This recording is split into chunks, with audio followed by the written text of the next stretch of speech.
Hey traders, checking in on the stock market today. Bulls took their sweet time this morning to get their act together, but they did follow through with the bounce that started yesterday. And now I'm going to be scouting a couple short plays tomorrow. I'll tell you what I'm looking at. So in the video yesterday, I made a mistake and was recording my wrong screen, and everybody commented to let me know my mistake. And then that video got the most views of a market rundown video that we've gotten in many, many weeks. So the moral of the story is, if you find the content useful, please comment and thumbs up and subscribe. Let's reward good content and let's not reward mistakes. So I appreciate all of you that do comment on a regular basis. I enjoy interacting with you. Look at GME. GME exploded today, and look at after hours. GME after hours shot back up to $200. Pretty astounding. They're at it again. Big time pullback right now, but volatility galore is going to return to GME over the next few days, and we're going to be zooming out and scouting a weekly lower high, anything under 483. There's going to be massive opportunity in both directions, and as a day trader, that just tells me GME is one more ticker to just keep an eye on. When I see clear setups like a 15-minute equilibrium later in the morning, any day, the next few trading days, those are setups that I'm comfortable with and opportunities that I will look to capitalize on. So nice to see volatility return in this name, and nice to see some people get bailed out from the mistakes and the lessons that they have learned along the way. So SPY bulls are in absolute complete control. And what we are seeing is, during this tech sector bounce, we are not seeing an inverse relationship with the financial sector, meaning a tech sector bounce is not leading to financial sector pulling back, which is why this bounce on SPY is just massively bullish. At this point, I no longer have short exposure. The bulls proved to me yesterday that had me trim my short hedge position, and that put my account net long. And then today, shifting my account around a bit more to really be net long by playing long trades only today. It's a nice, we're almost at all-time highs. We're less than 1% away. So there are no red flags in the broader market right now. And this is a potential weekly high or low right off EMA 12 support. And we'll see if we get that new all-time high in the next few days. IWM, also significant bounce follow through. Also an extremely healthy weekly time frame. I just played a game of Ultimate Frisbee, and a lot of air, more air has entered my lungs in the last hour and a half than in any short time frame in a long time. So bear with me as I collect myself. But IWM is still a very strong weekly uptrend as well.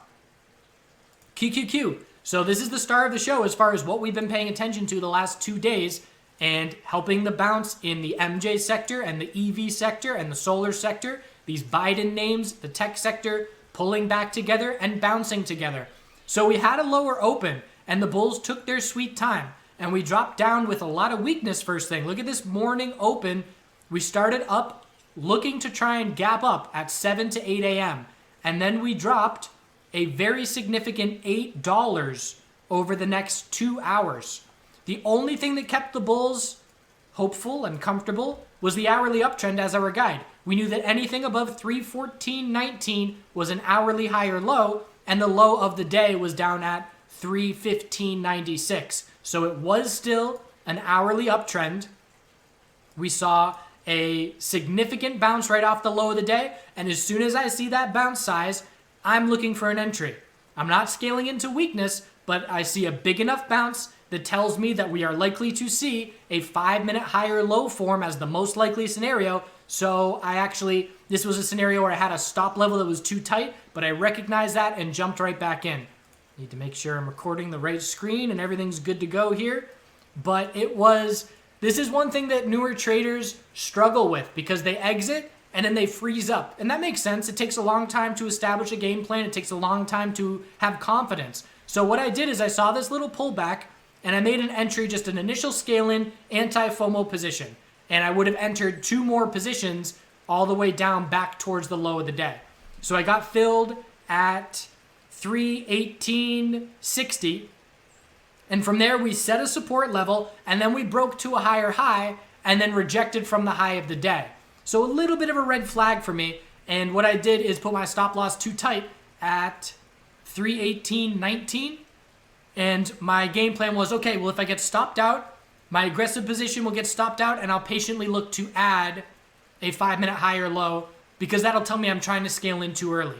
I stopped out. I recognized that the bear break had absolutely no follow through. I jumped right back in. And I jumped back in higher than I stopped out. So that stop out, was a 15% day loser. And because that loss was so small, no problem jumping right back in and doing the same trade again. And obviously we ended up getting follow through. From there, I waited and I was just watching the 5-minute uptrend. And then I saw this pullback right here. I said, okay, that's a big enough pullback. I'm going to sell this 5-minute lower high. I was going to play Frisbee in the afternoon here. I knew I wasn't going to sit through the whole day. So I locked in profit on this bounce right about here in the mid 322s. So just a little solid win of a $4 move over 1% on QQQ and just following through with the bounce. And that's what I do as a day trader. I didn't swing positions like many of you did on this bounce to get the follow through. My style is fresh, clean slate as much as possible. And I get my small pieces of the pie and avoid the downward pullbacks. So I am all out of QQQ at this point. It was a nice bounce, but I keep reminding myself the game plan now is scouting a daily lower high. Doesn't have to be tomorrow. I'm watching for it tomorrow. I'm not going to be aggressively looking to short the tech sector because, again, we flushed out the fear. I'm going to be watching our laggard sectors for a short opportunity in the short term. And I'll go over that here at the end of the video. But for now, the hourly uptrend is our guide on QQQ. The next resistance level is 327.80. Anything under the all-time high is just a daily lower high. And the bounce at this point is significant enough that when we top out, we will be scouting a daily high or low to form after that top is set. The hourly trend is our guide. And I would say anything above 314.63, nope, that's not our low. That's a fake wick there. Anything above 315.96 is an hourly high or low, keeping the uptrend intact. And again, when we lose the hourly uptrend, it's our first indication that our daily lower high has been set. So I'm looking to short the laggard sector. Why? Things are getting a bit too insane. So remember 2 videos ago where I was talking about Tesla and I said, if I'm going to play this bounce, I want a gap down open. I want it to get as extreme as possible on as many time frames as possible to the downside. I am now looking at the exact opposite. I want a gap up open in the financial sector. I want airliners, hotels, cruise liners. I want everybody to gap up, get as extended as possible, and then I'm scouting my short. I'm not just going to scale in because XLF is blue sky breakout. You can't just scale into a blue sky breakout bearish because, again, there's no stop level to be going off of, and that's how you get crushed. So I will be watching for an opportunity for an entry. And maybe it's just a strong start, and then we break the low of the day. That would be a clear signal for me to be looking bearish. Maybe we have a 5-minute uptrend to start the morning, and then we see a pullback big enough for me to scout a 5-minute lower high, and I top fish the high of the day. Whatever I do, it will have a limited amount of risk, like every trade that I take, to ensure that I'm keeping in control. So I want a gap up to $98, as high as possible. Very strong close, blue sky breakout, and again, just a lack of any consolidation recently. The daily RSI is in the upper 70s. The RSI means a lot less than blue sky breakout, but things are a bit extended. So with that, let's just look at some of these names that I'm going to be watching. I'm going to be watching Jets, the airline sector. Very extended. Bulls bought the dip significantly yesterday. I want to gap up open. And I want it to get as extended as possible. Hourly high or low of support to be watching, 2681. I can scroll through and look at individual names in the airline sector and try and find someone that is maybe a little bit more extended. What I would be doing if I was focused solely on the airline sector, I'd find the lead bull and the lead bear, and I would be watching both of those names for bearish entry opportunity. And I would just see which one gives me a better setup that I like. Other than that, we can be watching hotels. Look at H. Massive move, strong close, RSI in the 80s on the daily, and a gap up open would put us at some extremes. 4-hour RSI would be in the mid to upper 80s on a gap up open. I've never traded H, so I'm not looking at this play tomorrow, but I know it's in the grouping of what I'm looking to do here. Other than that, we got the cruise lines. CCL had some news. There's a bearish reversal candle. I think they had dilution. Oh no, they had news that Well, clearly a big difference between CCL and RCL. But again, RCL is doing the same thing as H. Gap up today, huge close. Give me that gap up tomorrow. We've made a run of 60-some% in less than 2 weeks. That tells me keep an eye out for a short-term top. What other sectors we got? Let's see what the casinos are doing. Similar, but not as extended. So just looking at these names, I have traded those cruise liners back in March, April, May. So I'm more comfortable with those names. I'm going to be watching Jets and RCL and CCL and XLF. XLF is going to be my guide. I'm not going to short XLF, but I know I need to see weakness in XLF for any of the short opportunities that I try and take to see a pullback. So again, that's as far as my game plan goes, what I just told you. And then tomorrow morning at 6 a.m., I wake up, I see where the market is, I see where we're set up to open pre-market, and then I establish my game plan from there. Things change so much in the next 12 hours that it's a waste of time if I were going to go into details tonight. Got to do that tomorrow morning. I guess I didn't wait till the end of the video. XLV, healthcare, significant little bounce today. Anything under 117.54, just a lower high, helping the bulls. There was a point today where I was, just looking at the market and all the green on my screen, and all of our major sectors were at the high of the day at the same time, and SPY was less than 1% of all-time highs. So again, just fear alleviated, and there was never any maximum fear. The tech sector and the EV sector had some high fear. But again, if you've been following these videos, and something that I have learned is that if XLF is holding on, we know the sky is not falling, and we know that is not our high fear scenario for the broader market. And this is something that has really helped me know when to believe the bears and when to not believe the bears. And as far as SPY is concerned, have not been believing the bears because of XLF. Biotech sector got some bounce follow through. Same thing as QQQ. We're just looking for a daily lower high, anything under 161.50. We've got the hourly uptrend as a guide. If we see any strength in the morning, our hourly high or low will be 152.19. Watching for a loss of the hourly uptrend to indicate a daily lower high has been set, and then we scout the daily high or low. SMH, boom, that's a bounce. Weekly consolidation, just fine. Right off the EMA 12. And resistance, 255.81. And then the all-time high is right there. Very strong close. NVDA, earnings were today, weren't they? Looks like we're up after hours. NVDA is not. We might just be reacting right now.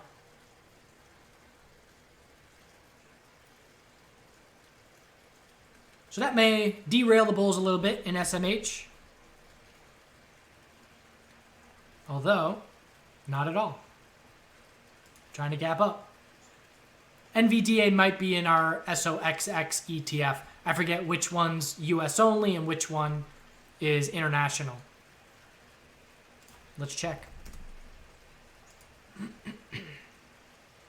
No, they're both holding on fine. Why are they not reacting to NVDA drop?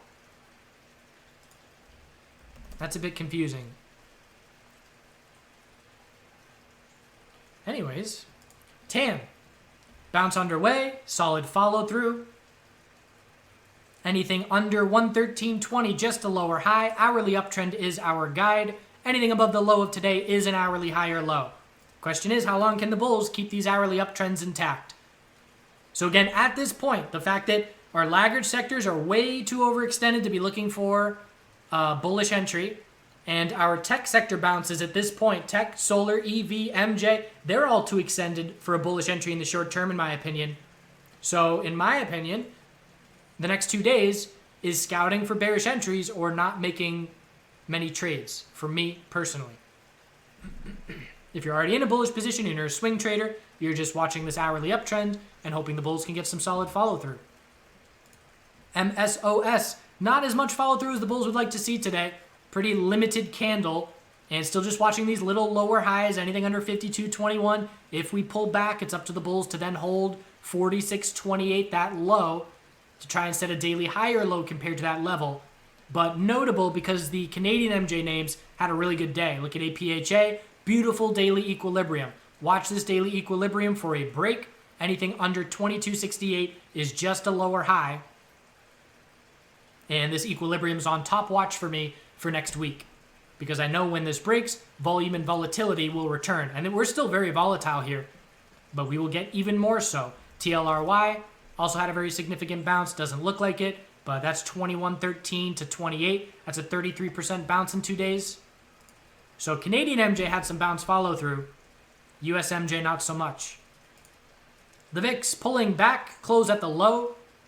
And again, the VIX will not go up in a fast, hard, short squeeze-like manner unless all of our major sectors are dropping at the same time. And I am learning all these things along with you, just these constant observations. A year ago, I couldn't have told you that about the VIX. But it's very clear in the last year that is the only time that we get strong closes and solid follow-through and real, palpable fear. The dollar. Still weak. Not much going on. Bears in control. Weekly downtrend. No sign of changing the weekly trend. Gold, 12 hour. We're still in it. How many days have we been watching this for? Falling wedge. Bulls are hoping that's our high or low. If we get a bull break of 18.16, the high of this move, it's going to start looking like pretty convincing that we're breaking bullish out of this wedge. Just grinding resistance right now. Silver. 12-hour high or low is set at 27.24, and now the bulls need to break 28.33 to see continuation. So I like the 12-hour time frame for the metals for the time being. Miners. Another bull recovery day, just complete whipsaw the last 3 days. But here we are looking up at 50.65 resistance, 51.67 resistance, and need that gold bull break to have some confidence in a minor bull break. Energy sector still on fire, so that's another one. Keeping an eye out for a potential bearish opportunity. And it is CLJ 2021 oil that is running the show here. Just absolute massive move. When did we get that Saudi Arabia supply cut news back here? Here we are up 20%. And at the high, bulls in absolute control. Anything above 58.60 is a daily high or low, keeping that complete control. And Nat Gas USD.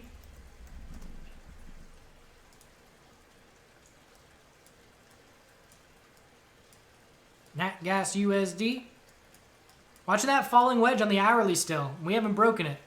Still looking for a daily high or low. We still have that space. Obviously, the pullback is way more than the bulls would like to see. And when we do start a daily bounce, we will be scouting a daily low or high.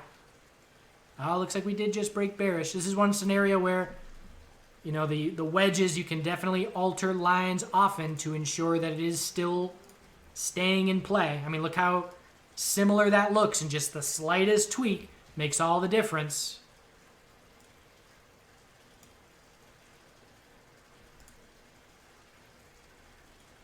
But just watching for a shift on the 4-hour or the hourly for the daily bounce to get going.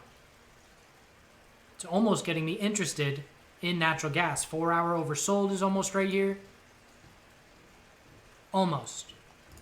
Still haven't traded natural gas in 14 months. I swore it off in 2020, and 2020 went really well, so why go back to it? All right, what else we got? EV space. Bounce follow through. So congrats to the Tesla bulls that did hold on, because we did see nice continuation. V-shaped bounce.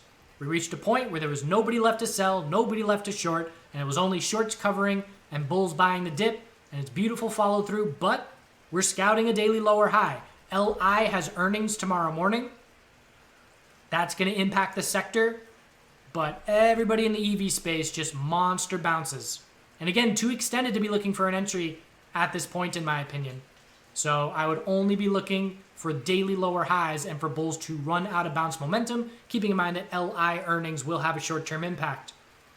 Other than that, another trade to be watching for, all of these laggards that we're looking for a temporary top, first hourly oversold conditions when we're looking for daily higher lows. I know that's a trade, back burner trade, adequately named, because I'm just going to stick it back here, and I know it's not coming into play likely in the next couple of days, maybe in 2 or 3 days, but I know to be watching for that eventually. So I'm doing a little bit of homework now, and maybe next Monday, I won't have to do much homework then, because that trade will be setting up. always looking ahead, always knowing. Again, APHA, I know that's going to be a trade opportunity for me sometime next week, probably later next week. So just doing some early homework. That's all we got for today. Likes, subscribe, shares. People tell me they're getting 6 ads. I don't know what YouTube is smoking, but we can't stand for that. So I'll play around with the settings to try and limit the middle video ads. We're going to go back to pre-video ads. And we don't do the ads to make money. We're not making any notable money on the ads. We do it because if we don't do it, we get punished. And the algos don't put us in front of new eyes. We have less views, less interaction. So we're at the mercy of the YouTube algos, which is pretty much accounts for the majority of the little tweaks that you see along the way. I hope you're well. Thanks for tuning in.